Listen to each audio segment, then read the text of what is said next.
Yo, yo, yo, we back. Underworld Class, Underworld Society. We're here with another interview with. What's good? What's good? It's Cuba Rough. Somebody you can trust, you already know. Alright. So tell us where you from. I'm originally from Cuba, born in Havana, Cuba, but raised here, man, Boston, Mass. I was 9 when I came to America, to Boston. Yeah. Alright, dope. So what do you do? I'm an artist, I'm a rapper. You know what I'm saying? Yeah. Hip hop artist, MC. So tell us a little bit about your upbringing, growing up out. Well, you said 9 years old in Cuba, and after that in Boston. Well, just tell us about your upbringing, like growing up in Cuba, and growing up out here. So I was born, like I said, I was born in Cuba. I was actually in Cuba till I was about 7 years old. Upbringing was dope. It was just kind of how we talk about, with people like closer to my age in terms of like how neighborhoods used to be, how communities, which some are, but it's kind of like, it's not as much anymore, where, I could honestly say I've been outside since I've been able to walk, just because it was such a tight-knit community in Cuba, so everybody knew each other. So I think before I could even say a full sentence, I was running around my neighborhood because everyone just knew each other, and you're protected. So What part of Cuba was this at? This is in Havana, Cuba. Okay. Páraga to be exact. Alright. It's a neighborhood. My mother's from Páraga, and then my dad used to be in Páraga too, but then he's from this other spot called Luyano. So this is like inner city, kind of like how we, the Barry is all inner city Havana. Okay. You know what I mean? So yeah, so it was just, family, the Fidel Castro, the communism. But as a kid, I didn't really. It was normal to me. I was happy. We were actually not doing bad in Cuba. My mom, she worked at a daycare center. She had a decent job. My grandmother worked at a school for a long time. And my dad worked for the phone company. So they all had like their careers. And my dad was actually building us a house. But then we had family here in Boston on my mother's side. And they just, they wanted us to come up here. And, it's always the best option when you hear about coming to America. No matter, for the most part, it's always the better option, especially for you when you're trying to create opportunities for your kids.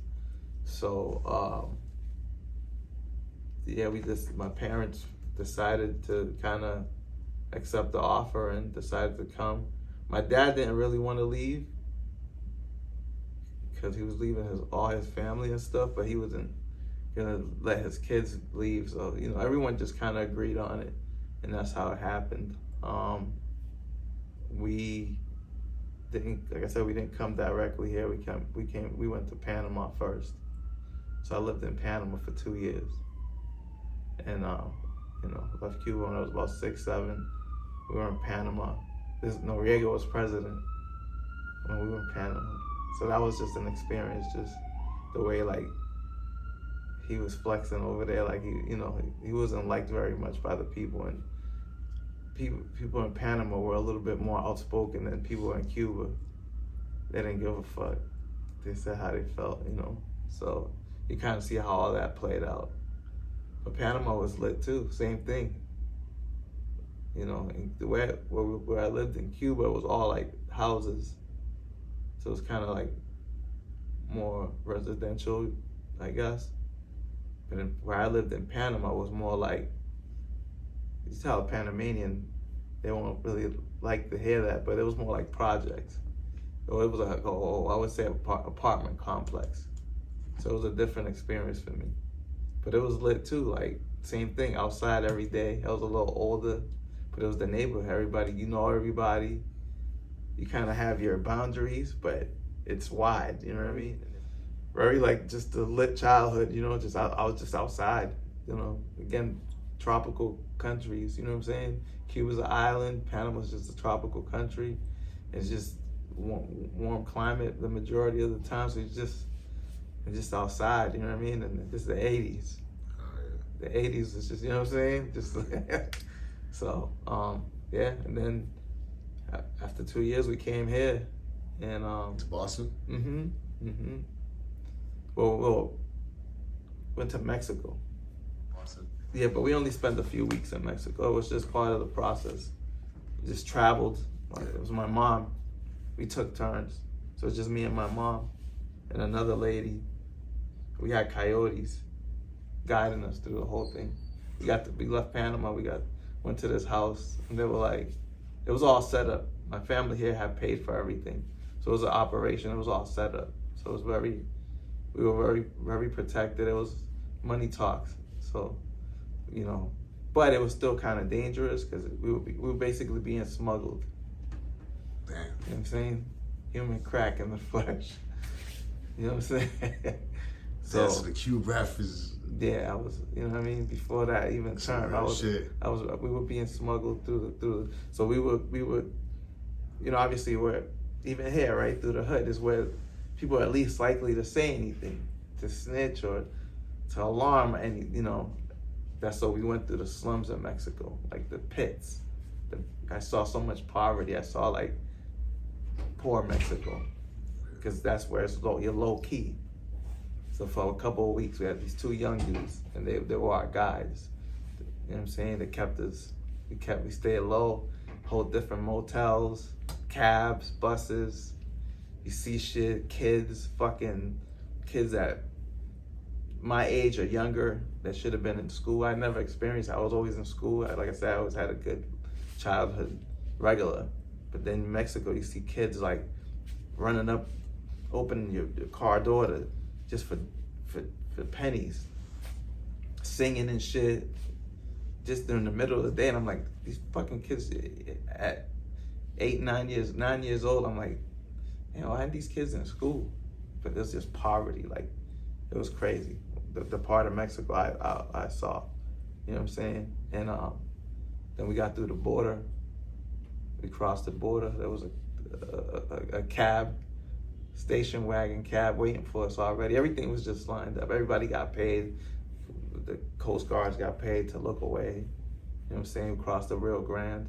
We got pulled, jumped on this raft. They pulled us through the Rio Grande, got to the other side, jumped over this wall. Once we jumped over the wall, now we're in El Paso, Texas. You get in the car and we out to the Holiday Inn. Yeah, that's crazy.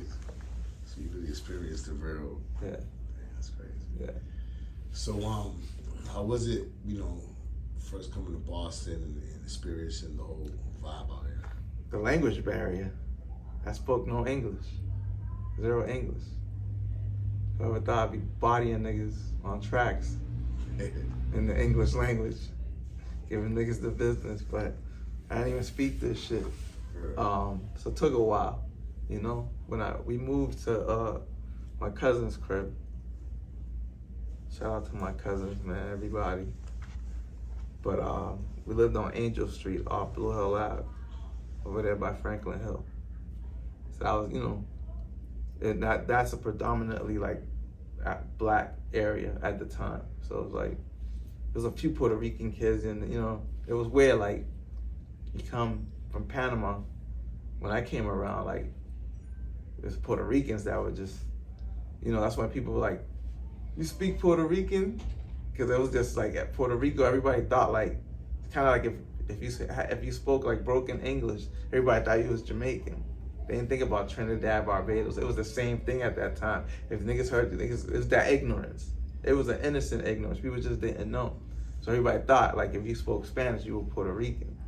You know what I'm saying? So it's just that, just seeing that melting pot. Because I come from being in Cuba, everybody's Cuban. Went to Panama, everybody's from Panama. We were like the only Cubans. We were like kind of special, you know what I mean? Like we stood out. Mexico, it was real quick, but then you come here and it's just like all right, you see everybody, oh, everybody comes here. So we're not the only foreigners. Haiti, you see what I'm saying? Which I got a little taste of that in Panama because of the canal. So there was a lot of kids whose parents who were first generation Panamanian because their family moved from the Caribbean to work on the canal. So they migrated there and they settled there. So we did experience a little bit, but when we came here, it was completely different. Like you see everybody's Dominican, you know what I mean? Yeah. So, but it was just mainly like, at the time it was just like, Puerto Ricans were just how kind of Dominicans are now, where like they own everything, you know what I'm saying? They're everywhere. The Puerto Ricans were like that. And then obviously like the African American community. And this was around the time where like Haitians, you know, if you were Caribbean, depending on how proud you were or how American you were, you would front, like, you know, people weren't as open to admitting where they were from. I had no choice. Like I said, I couldn't hide it. And then being Cuban wasn't like looked down upon either. You know, niggas would like, oh, say stupid shit like, you got that coke. You know, it was associated with Scarface at the time. So, but yeah, it was just that time. But just coming to, you know, America was just a different experience. And then the biggest thing was, you see, like, it wasn't, damn, like, we're not in the islands no more. You know what I'm saying? The community, the camaraderie is not the same. It's every man for themselves. You got neighbors don't even talk to you. And then the grind, and then you think. So my idea of America, people be like, you know, some people, oh, they make it seem like America, the streets are paved in gold and all that shit. That's the fantasy. I never believed that, but I did believe. This is what I did believe. I thought everyone owned a house. I thought everyone in America was middle class. You think you're gonna get, and you automatically gonna be in that social class.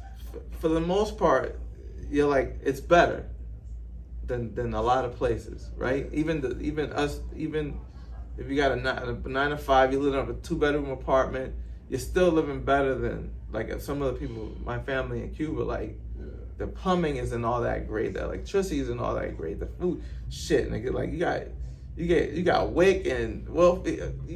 It's way better than down there, but what they getting over there as far as like what you're able to afford. Yeah. You know what I mean? But talk to me about the transition from Spanish to English, like, you know, learning English and all that.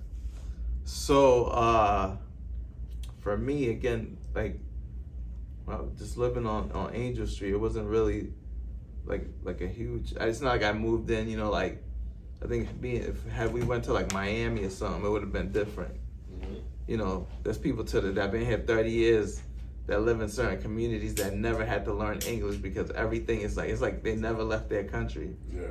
That wasn't the case for me. My cousins didn't speak English. My cousins didn't speak Spanish and I didn't speak English.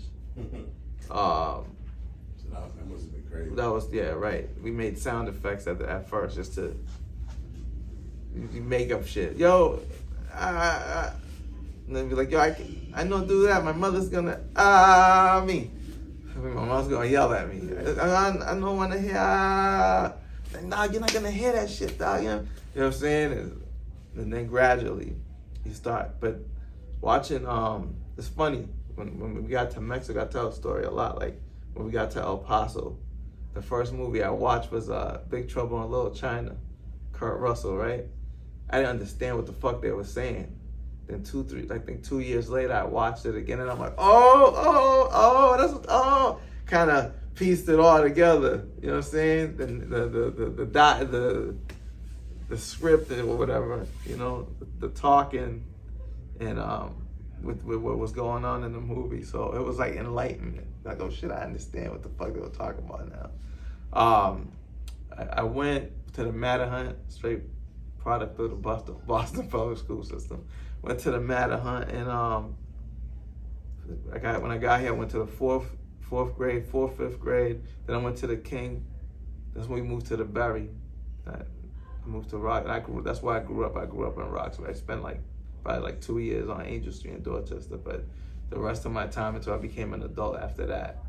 By the time I finished the 5th grade, I was living in the Berry, and that's where I grew up at. You know what I'm saying? And that was the ESL program, 4th grade, 5th grade. Then I went to the King, 6th grade, still in the ESL program. Then 7th grade, they like the first week, there was no transition, there was no plan. Now they have teams and shit. Like, I do Spanish interpreting, and they have like teams. I forget what they call for like the guidance counselor and the motherfucking social worker for all these kids. You know what I mean? To like help them transition. I didn't have none of that. Motherfuckers cold turkey just pulled me out of ESL and was like, "You're going to all English." It was me and someone else. It just you. One day it was like they didn't call my parents. There was no like discussion. Are you ready? Is he ready? Bam. Now I'm in all English classes. It's all English, nigga. And I'm just like, and I remember the illest shit. It was like a language art. So like one of those English classes, and the lady, fucking, I'll never forget her name, Miss Cohen. White lady, dog. And she was like, and I still had an accent. My accent was still thick. And she was like, I just wasn't doing well. And she yelled at me for some shit. I'm like, I'm still learning English. You know what I'm saying? And she was like, nigga, I don't give a fuck. Figure it out. It's like, I was like, all right, fuck it. You know what I mean? And it just, 7th grade, that year was probably one of the toughest years for me, like just the transition. And then, then 8th grade I was good. But that 7th grade after that, but still had an accent. All probably like, I probably lost my accent maybe sophomore year or some shit like that. You know what I mean? Eventually, like, you just get so, because even your Spanish niggas, like even us, we barely speak Spanish to each other. Yeah. We both speak Spanish. Like, I'm fluent. I speak, read, and write this shit. But when I'm around my Spanish friends, we don't speak Spanish to each other. Everybody speak English. That's, but that's it, man. They just adapt. You adapt. And, it's tough, like just my parents, just trying to figure it out. Family's not what you think it is at times. It's up and down. The friendships you make is, for them. When you come, me, I had time to like build my community, build my village, I had time to like, just have fallouts and just figure out who's for me and who's not. My parents would come here when they're like late 30s and shit. It's hard to make friends at that, you know what I mean? It was a lot harder for them to learn the language, to grasp the culture, the concepts of America, Yeah. It took them, they struggled with that. It was tough growing up, we didn't have shit, but we made it work. We had a lot of love, That's one thing, you know what I'm saying? And then eventually, shit got better. But nah, it was tough. Right. Yeah. So talk to us about how you first got into music and rhyming. But just basically starting off as a fan, right? Fan first. I can honestly say hip hop is my first love. Like, no bullshit, you know what I mean? I mean, real quick, like being in Panama, like a lot of people, again, Panama had good relationship with America. A lot of people would come visit. I remember there was this one kid, he had a boom box. He was probably visiting for the summertime, probably came from New York or some shit. This nigga was playing some shit, and it was just like, because down there we listen to reggae. It was a lot of reggae, you listen to like Caribbean music, calypso, all that shit, like, salsa, merengue. I had never really heard hip hop. You know what I'm saying? And it was just like, and I was telling my sister, I was like, what the fuck is that? This nigga, he's like sitting on the curb, and even the way he was dressed was different. He was just like, I can't remember what it was, but the sound was just like some crazy shit. And I was like, yo, I told my sister, my oldest, it's just me and my sister. She's older. She's like almost like 5 years older than me. And I was like, yo, what the fuck is that? So she's like, es una música de los Estados Unidos. Yo creo que se llama, que le dicen rap. No te preocupes, que nosotros vamos a estar ahí un día. I was like, all right, wow. You know what I'm saying? Then fast forward, you get here, the first song, the very first video I saw was Cool D's Wild Wild West. I was like, what the fuck? And I've always been a fan of like Westerns and shit. And I was like, yo, what the fuck is this? So Wild Wild, and then from there, just Fat Boys and all that shit. You know what I'm saying? Just Rap City. And I just felt instantly. It was instant, dog, instant. Like, and I used to, VHS tapes recording. You could set them up so you could record for 6 hours. MTV Raps, Rap City, then the other shit, the I think it was like Channel 21, but they used to play all the uncensored shit, dog. It was like the local channel or whatever. I spent years. What are you talking about? The Wally Sparks? Before that though. Okay. Cause I was in high school. I don't think it wasn't him. It was the other dude. I seen when Wally Sparks used to play. Yeah, he did this shit, but it was right. But it was before him though. I forget. I think it's like Al McFarlane. Was it Al McFarlane or whatever his name is, dog? I think so, dog. But and then BET. Up all night or whatever, all this shit. So I used to just record videos, and I think one of my first tapes I bought was Leaders of the New School. Busta Rhymes. Yeah, right, with Busta. Then my cousin Dre, shout outs to Dre, put me on to fucking like NWA. I remember his mom, my aunt fucking took the tape and broke it. You know what I'm saying? Like he used to always get his hands on shit. He's younger, but he used to, cause it's me. I was throughout that process. Like I said, elementary school, middle school, I was still learning the American culture as a whole. So it's just like but just my first real grasp was on TV, and then I started buying my own tapes and shit like that, and like picking out, and then you got classics that you used to, Walkman, the Walkman area, CD era, rather. But yeah, and then just from there, just absorbing it. It's just and then the style of dressing, everything as a whole. So you basically witnessed the whole golden era. The golden era. 90s. I got here just in time. I got here in '88, just in time to see it all like unravel. As I was like, I grew with it. You know what I'm saying? As I was making the transition and learning English and all this shit and how to maneuver here, you know what I'm saying? And just the hood, even the hood politics.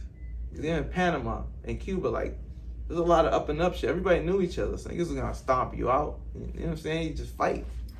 Over here, you get niggas jump you, stab you and shit. Like, I never, maybe if I would have gotten to a certain age living down there, but when at a young age, it's like, yo, niggas move different here. So just all that stuff. But I grew up with, and then just hip hop. How it evolved. Yeah, but definitely the golden era. Got to see everybody die. And this shit that I didn't like at first, that I fell in love with after. Like, I remember when Method Man came, I used to be like, fuck is this shit, dog? I don't know why. Like, I never liked it. And then it just grew on. And then the Wu-Tang, I was like, because it's a Wu-Tang Clan, even though it was meth. And I was like, But then when I heard like the Mystery of Chess Boxing, I was like, this shit is amazing. That beat was crazy, and the concept. And then I was like, I bought the Wu album. Just, all that shit. So just being, just study, just being in there. So that was the first. What was the first album you bought? I think it was like the Leaders of the New School shit. Okay. Yeah. Was it like a single, or the whole album? The whole album, but it was like the second. I wasn't even there first. I forgot the cover had like they looked like robots. It was like silver, like their faces were like silver. They were like round. I forget the name of the album. I remember my first the first single that I bought was Gangstar and Nice and Smooth, The Dwick from Hard to Earn. I destroyed that album. I fucking wore it. I killed that album, dog. Hell yeah. I remember NWA. I remember but when I got put to NWA, when I got put on, it was the Niggas for Life album. Cube was already out of the group. Okay, yeah. That's dope. Yeah. So, when did you start actually start writing or start, I started later than most people. It was after high school. I always loved it, and I was kind of shy. Always been like a laid back kid. So it took a minute, but I would always, dudes be in little ciphers and spit, and I just always be there, just kind of listening. And I always feel like, man, I think I could do this shit, but I never had build the fucking confidence to do it. And I remember when I wrote little rhymes here and there, nothing crazy, but my first rhyme, shout out to my nigga K, and his uncle Keith. We were working at Valvoline, and they were rhyming. They're the first people to take me to the studio. You know what I'm saying? My boy K and his uncle and Keith. They were already they were just making music. You know what I'm saying? K was my age, but he was just way more like advanced with shit. Like that nigga was getting money. Like, yo, them niggas had studio time. So I never been to a studio the first time. And I'm just kind of just watching, not really thinking about rhyming or nothing. And then I remember we were working one day, and Keith was like, yo, I'm working on this song. He's like, you want to get on it, nigga? And I was like, I've never did this before, but fuck it, I'll do it. But just give me a couple of days to write, you know. And there was no beat either. It was like, remember the name of the song was Book of Revelation. So there was no beat to it. So like, that was my first verse. And I think I did good. I think you know what I'm saying? But we never laid it down or nothing. And then it was just, from there, me and this nigga, DNA's brother, Jug, we went to high school together. We were homies, like, that was my nigga. It was a whole, you know, a crew of us. And then we went to Mass Bay for a little bit, and then we just decided we just started, like, we used to fuck around, make beats and like on the table and freestyle, you know, but writing that verse made me be like, yo, I wrote this fucking verse, and like, these niggas were kind of like, they thought, they were impressed by it. I was like, oh shit, I might be on to something, like, and it was like my first verse, it was kind of lyrical too, like, you know what I'm saying? Like I had my wordplay and everything. It's just that I didn't know how to count bars, so it's just like all over the place. And you know, even to like ride a beat or whatever. But I just felt like I was onto something, and it just kind of developed from there. Like me and Juck started fucking around, but then I was fucking with K doing our shit, and then we all kind of merged. We had a group called the ICU. This nigga K, again, he was, by the time we graduated high school, like so I think I was probably like 19 when we first started like trying to get serious and record and stuff like that. He had his own studio already. By then, he already built his own studio. This nigga was like 19, 20 years old. This is late 90s. Niggas didn't have, not everyone had their own studio like that in the crib. Not that young either, you know what I'm saying? He was definitely ahead of his time for that shit. And it was what we called a intensive care unit, the ICU. And yeah, man, shout outs to K. You know what I'm saying? Dr. Death, Ali Sosa, R.I.P. Mel, Firstborn, you know what I'm saying? Jug, everybody. So then, yeah, so that's how that started. We was in a group, but then it was weird, like, me and Jug, we was always together, so we kind of like just formed a group called True Indeed, and that's how like we put out our first project. But you know, we started transitioning and like just kind of doing shows. I remember my first show we did was before we even had like, cause we recorded a little bit, but then it was like I was like in between like ICU and True Indeed. So it was just more True Indeed after a while, cause like we were more like, we weren't as hardcore, you know what I'm saying? And but we like to perform a lot more. You know, I think it's a little, you know, it was just more out there. We was partying, you know what I mean? Just more about just college parties and shit. So and we would just record in Jug's basement on his boombox. Niggas had like half a fucking headphone and used that as a mic. Remember that shit? And we would record and to like just industry instrumentals. And then we would perform that, like if it was our songs. So we did that for a minute. And our first show was at Bentley College. We rocked that shit. It was cool. One of our homies went there, so he hooked it up. My man, Mike, and he just wanted, it was his freshman year, so he just wanted to get popular. So he was like, yo, he wrote a verse, so he performed with us. And after that, he was lit. And after that, like, you're not gonna rap no more? He's like, nigga, I don't wanna rap. He's like, I just wanted, like, I want niggas to know I'm here. You know what I mean? So, but nah, the shit was cool. And then just did, you know, from there, we started off more like performers first, like on stage, with just like rhyming over instrumentals before we even had like our first single or our first project, original shit with original beats and stuff. We started off like on some showman shit, like, you know what I mean? Just performing more than anything else. And then it just went from there, you know, and here we are.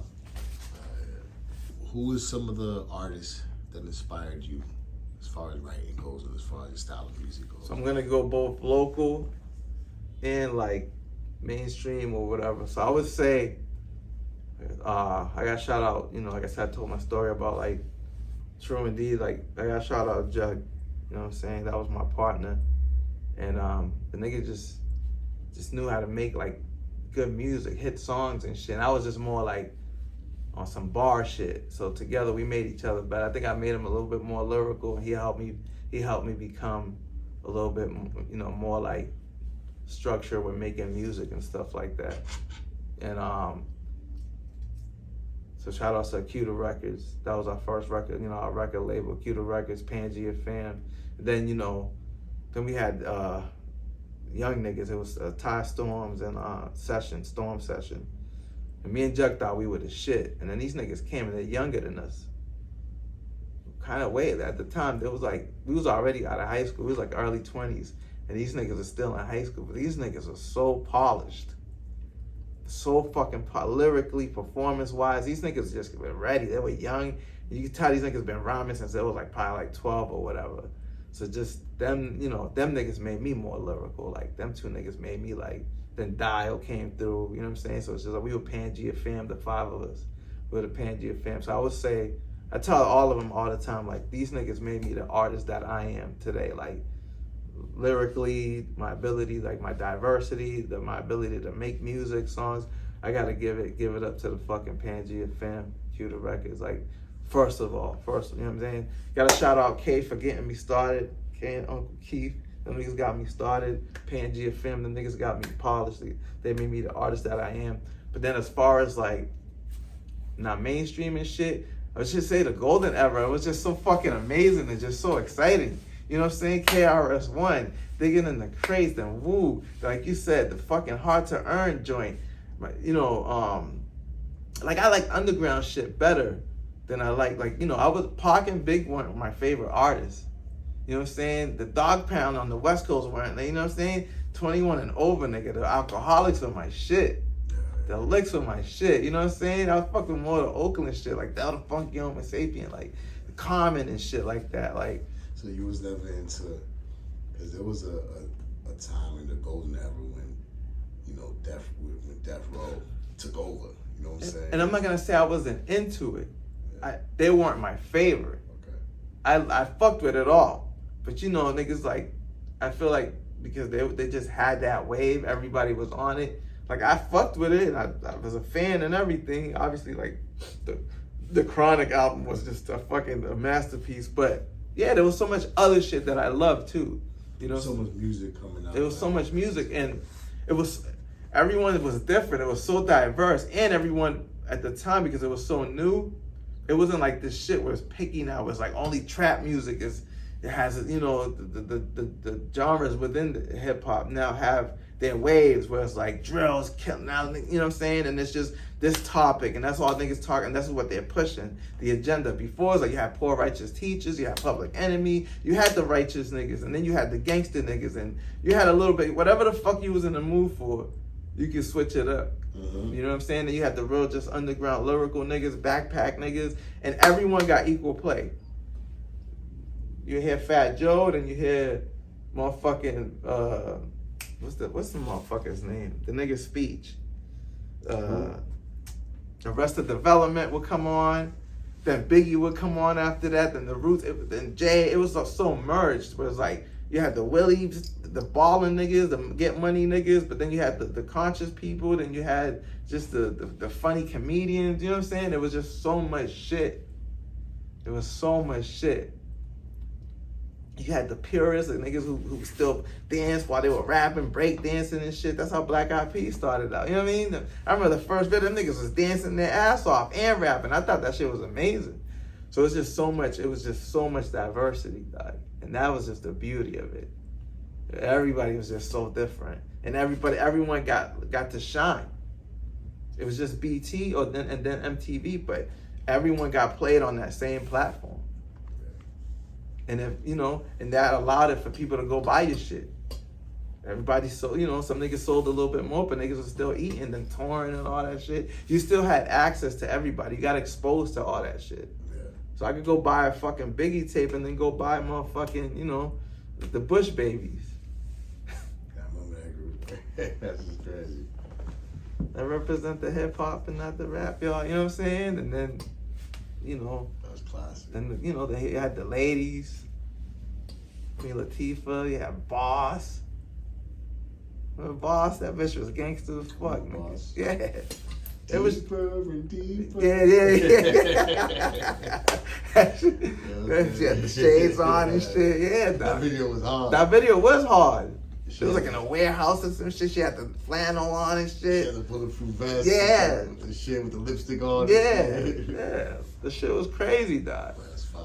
Yeah, it was just so dope. It was just so much diversity. It was just everybody got to be themselves. You know. I think it's starting to become that a little bit again now, but it was dope. And you got so much flavor. You got to listen to some, De La Soul, the whole native tongues. Them niggas was just as lit as anybody else. Now it's like, it's maybe J. Cole, maybe Kendrick, and Drake. It's like, and then it's like fucking a million other niggas in the same genre. And you got these 2-3 niggas that stand out are like mega stars. When these niggas was just the same, everybody was kind of, it was up for grabs, no matter what type of hip hop you did. The Fugees could win in Grammys and shit, So that shit was beautiful. Now, talk to me about what's your position on like Boston hip hop and some of the artists that you fuck with out here? Yeah, man, I've always been a fan. Even during my run with my crew or whatever, I'd be the one that was out, besides Session, I would say. I was probably, I was just out there. I was always following. Like even if I wasn't performing, I was at every show. I was just in it. I was always a fan, even while doing music. Just always a fan. And we had the promotion, Juggin', shout out to my nigga French too. They had Non-Lodge Entertainment. And this is before Leeds kind of took over. You kind of had to go through him. It was up for grabs. You could rent out kind of how it is now a little bit when he fell back.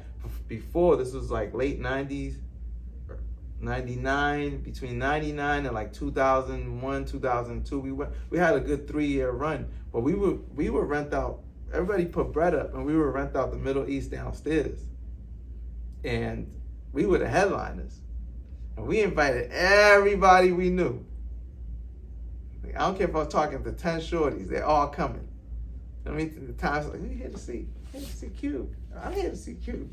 Like, oh shit, you know what I'm saying? Like, but that was like, fuck it, nigga, we gotta pack this motherfucker. And it's like, we had a street team and shit, so it's like, and my whole point of bringing that up, a lot of niggas came through and we let niggas rock. And this is before like, niggas pay to play, like, we just like, yo, we got this shit, we the headliners who want to come rock. And a lot of niggas got to rock, you know what I'm saying, on our bill.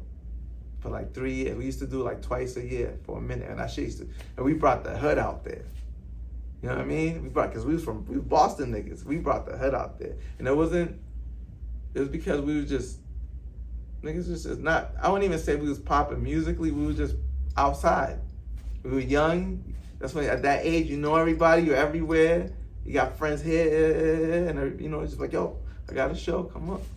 We used to pack the Middle East downstairs on our own. It was the headliners. And a lot of niggas came. That's great. Niggas know, you know what I mean? Niggas, I ain't gonna say, but yeah. So who are some of the artists that you rock with out here in Mass? So at first I didn't, I was kind of, it was weird. It was just kind of like, just in our own little circles. I was just exposed to the people we were just around. Damn, who could I, I remember, shout out to my niggas Havoc House. I don't know if you know Havoc House. Mateo Getz, Jackson, and all of them, they're from Framingham.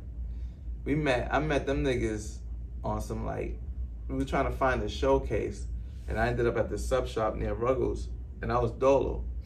And this is the beeper, the pager era, no cell phone. So it's like, yo, I'm a beep. Yo, so I'm like, I call niggas like, yo, I can't find a spot on a payphone. Like, yo, I can't, they gave us an address, like a bogus address, and I'm in there Dolo, and I think there were a couple of them. I think I sat down, and I think I asked one of them, and they asked me, and then We was like, yo, we here for this. Niggas told us there's a show around here too. We can't find the address. And we got cool. And then we shot up to Framingham, and we've been fucking with them niggas ever since. These niggas is the first niggas I met that had, besides K, that had their own studio, but then also had their own CDs and had their own merch, T-shirts and shit. I was like, what the fuck? You know what I'm saying? These are the first niggas I met. You know what I'm saying? So like Havoc House niggas is always around. Obviously Edo, you know what I'm saying? One of my boys I used to run around with, his older brother is one of the Bulldogs. So I used to be at his crib, you see all the promos and shit. You know, I ain't seen a nigga in years, but shout out my nigga James, Action Pack. Last time I seen him, we were kids. But his brother Glenn, he's one of the Bulldogs. So I remember being at his crib and seeing like the stacks of fucking flyers and shit. I remember when Roxbury 02119, all the posters and shit they had over there. So obviously like Edo, and then my nigga C Quest, who passed away, white boy from Quincy. We met working at the Quincy's in the Plaza. It was basically a corporate building for Stop and Shop, and he really put me on to a lot of like underground Boston shit. He was just so tapped in, you know what I mean? And then again, when niggas started rocking at the Middle East, he was like, yo, but he was already hip to it. I ain't know shit about the Middle East. My nigga Riz, he the one that fucking brought me to the Middle East for the first time, and I saw it to see Jared the Damager.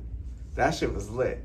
And that's when I was like, yo, nigga, there's a spot called the Middle East. We should get that shit. And then niggas, they stopped, you know, they finessed it and they got it. But that's classic. That's when they had that the Come Clean single. Yeah, dog. Hell yeah. That beat was great. Yeah. Like my man C Quest, man, he rest in peace. Like he put me on to a lot of like Boston and like Massachusetts underground shit. Like he's the one that put me on to like Acrobatic and Mr. Lift and 7L and Esoteric, and like, you know, I remember Concrete Click, you know what I'm saying? Like with KT and all of them, like that era. Acrobatic, Mr. Lift, that goes back, right? And then, so even before that, when I was back in my teenage years, I used to do this shit called, I used to volunteer at this thing called the Boston All-Stars. And they would get like the high schools and shit, and they would have like 1 or 2 talent shows a year, and the winners get to compete.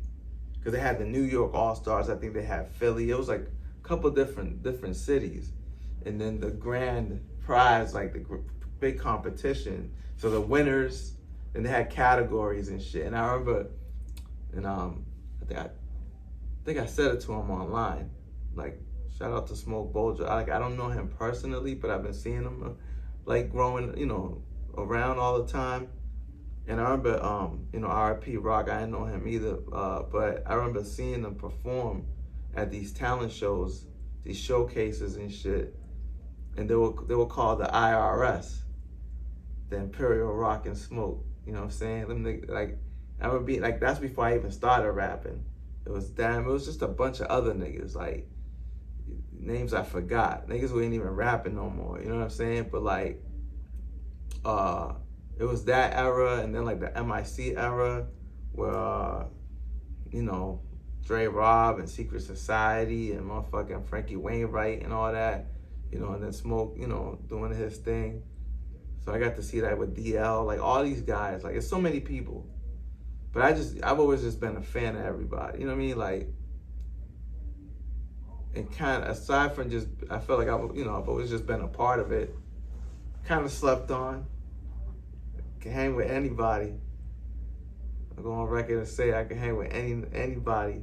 You know what I'm saying? Bar for bar with any nigga. But I've always just been a fan though, you know what I mean? I remember even Finelia.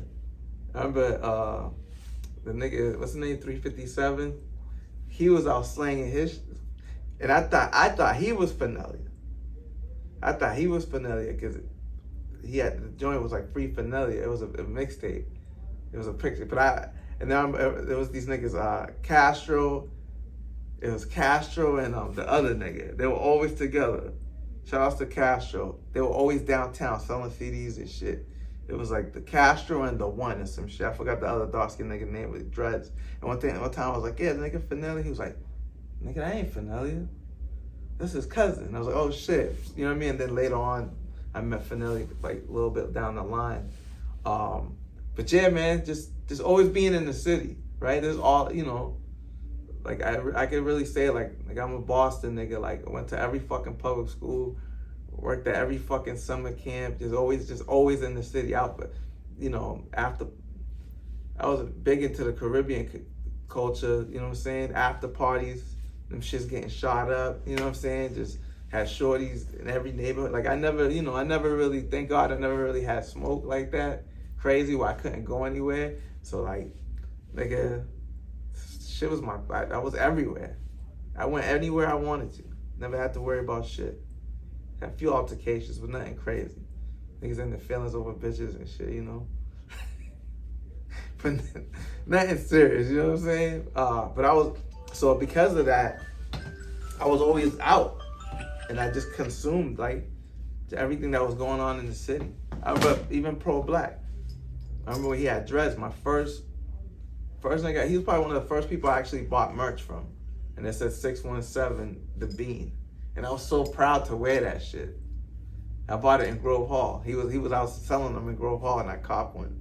So it's just like, just being just a part of the culture. And obviously like the almighty RSO and shit like that. You know what I'm saying? Just all that, everything. Shit was dope. So I said, I've always supported Boston hip hop. You know what I'm saying? To this day. You know, we do the ciphers and shit.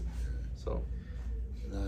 Is there any artist that you would want to work with that's from Boston or from Mass in general?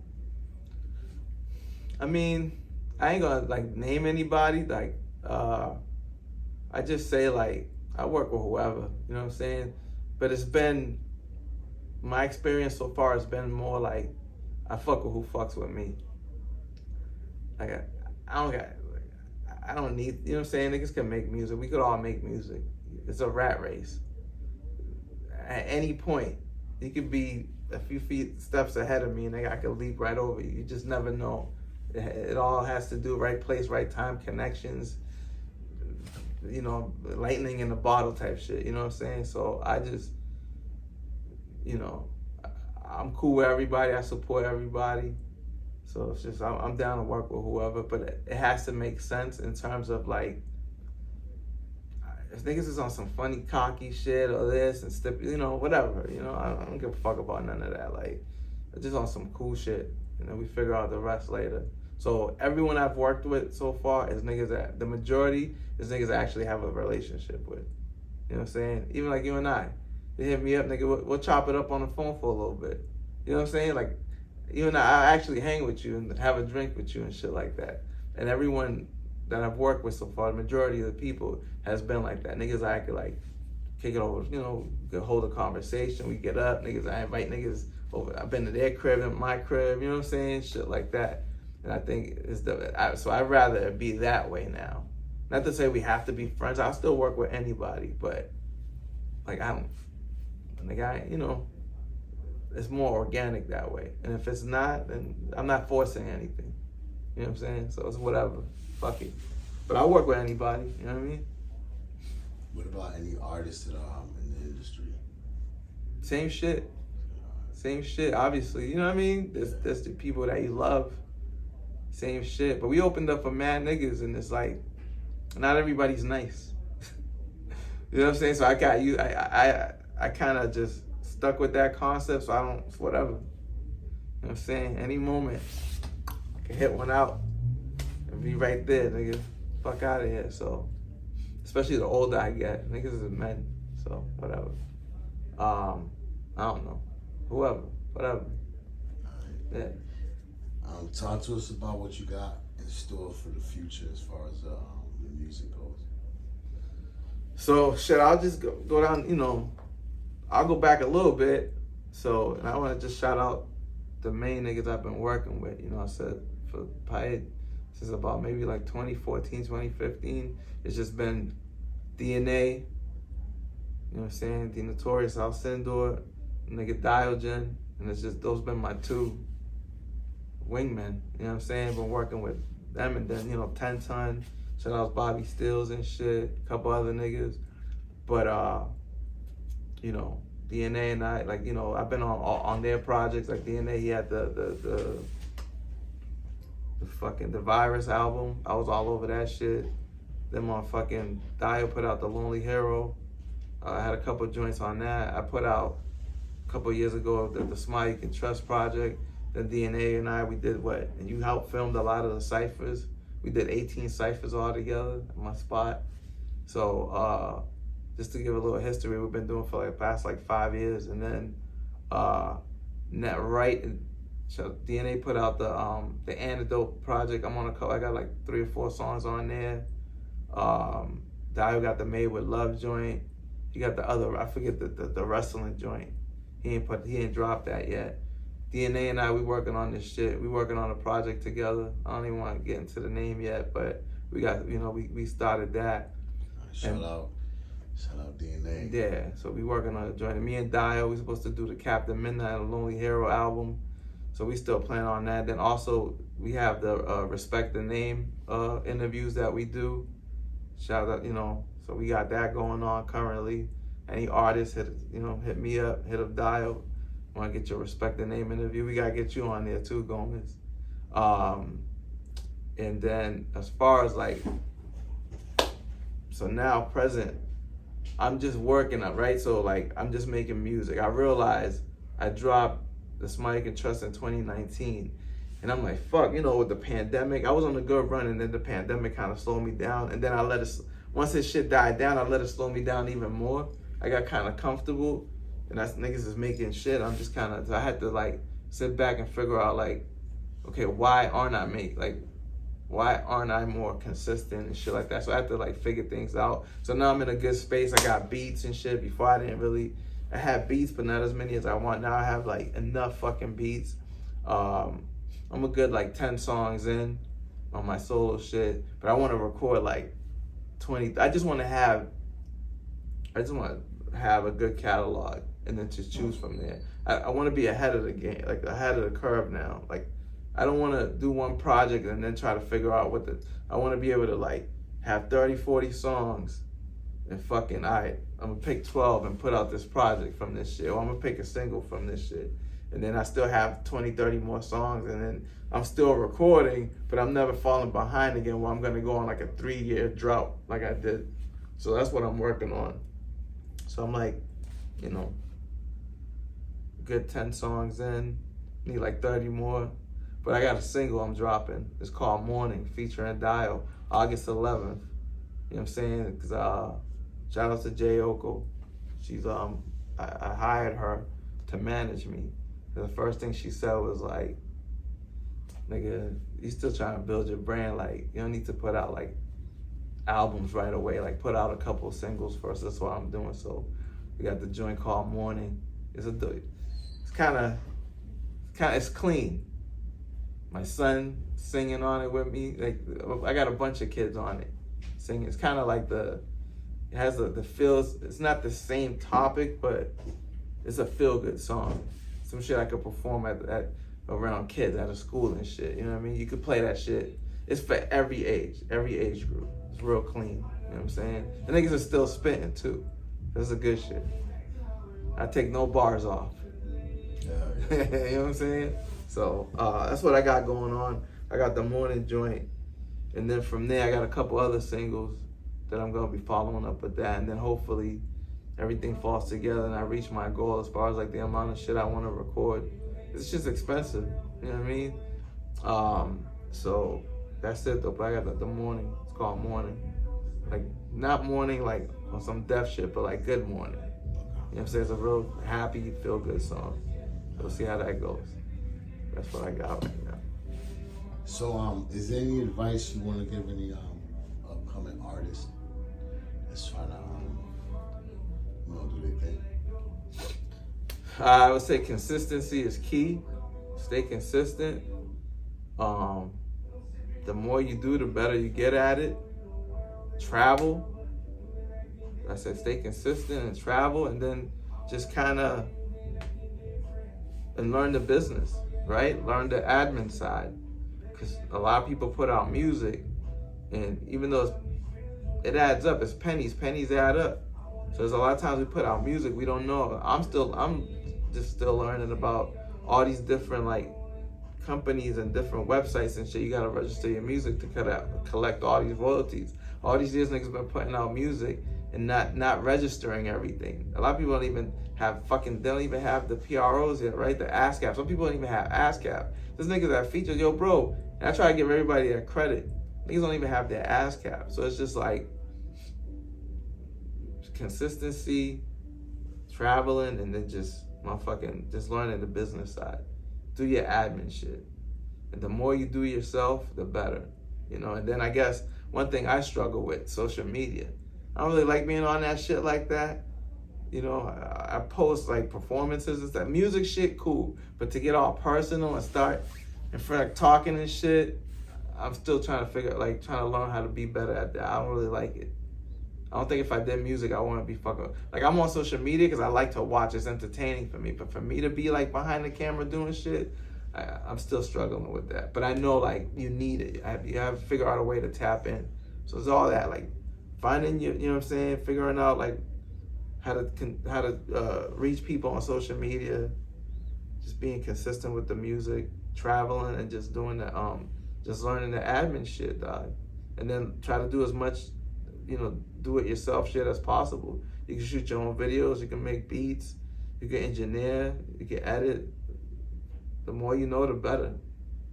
Fuck it. And then just get out there, and then work your way up to features and shit too. Like, you know what I mean? Just, it's simple, it's just a lot. But when you have people doing it for you, and the minute that machine is no longer behind you, pushing you, and now you're back to square one, you gotta learn this shit. It's like, and then you're already spoiled.